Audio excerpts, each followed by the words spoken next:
This is going to be my review of the Pulsar Superglide. This is the Polarity edition of the pad. This is a collab between Fresh Reviews, Nacho Customs, and Conradi.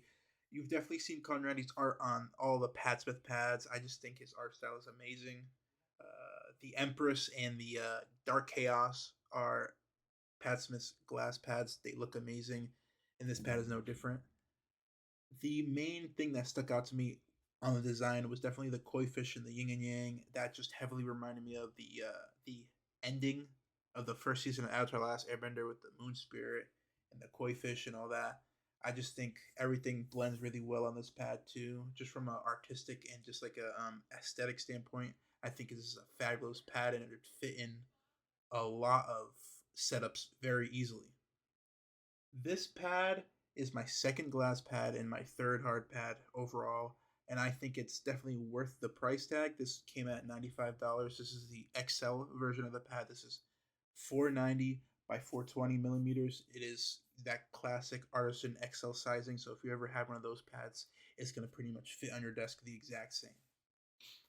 I like this pad over the Sky Pad just for the fact it is a larger surface area. It is what, like I think it's $25 cheaper, and it has a full silicone base.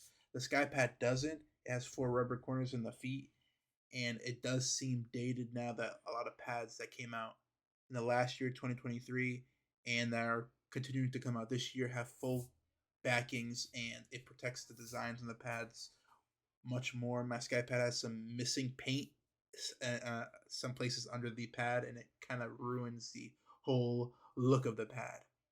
Also, my sky pad does kind of like swoop in towards the middle, and it's not a flat, evenly, balanced pad. The speed of this pad is extremely fast. It is very similar to the Skypad 3.0. It is just a little bit more slower. It has just a little bit more initial friction and a little bit more dynamic friction. It is easier to stop on this mouse pad than the mouse pad, but it's very negligible. They are very similar feeling pads, but this one is just a little bit slower. The thing that will affect that as well, of course, is your skates. Again, the more surface area you have, the more controlled the surface is going to feel, and the smoother your mouse is going to feel on the surface. I feel like this is a little bit more grainy than the Skypad. I feel like the Skypad is a smoother texture, but on the hand, it pretty much feels the same.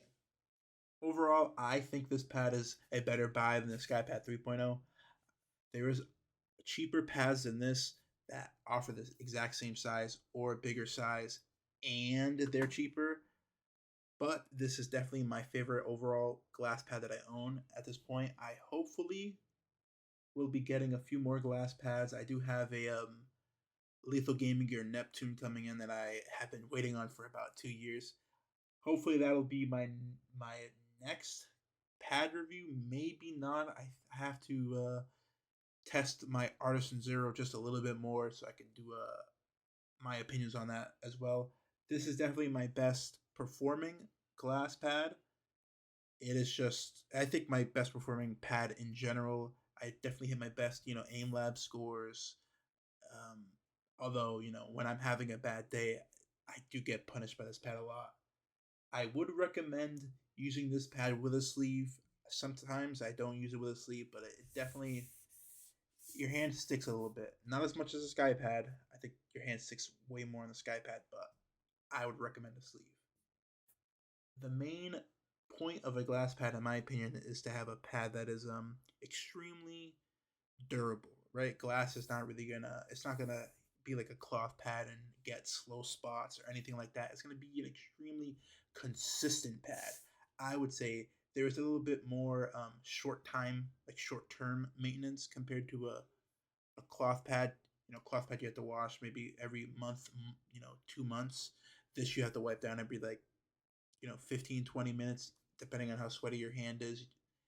But you don't have to replace this pad ever. This is going to sit on your desk. It's a one and done purchase. Like a artisan pad, you're going to have to replace after a few years, depending on how much you use it, even shorter. You're going to have to replace it more frequently.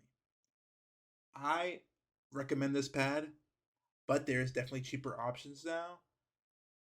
I would check out a whole bunch of reviews and a whole bunch of glass pads from a whole bunch of other people. There's a lot of good reviewers in the community, and they are probably more knowledgeable than me. Thank you guys for tuning into my review, and hopefully this was helpful.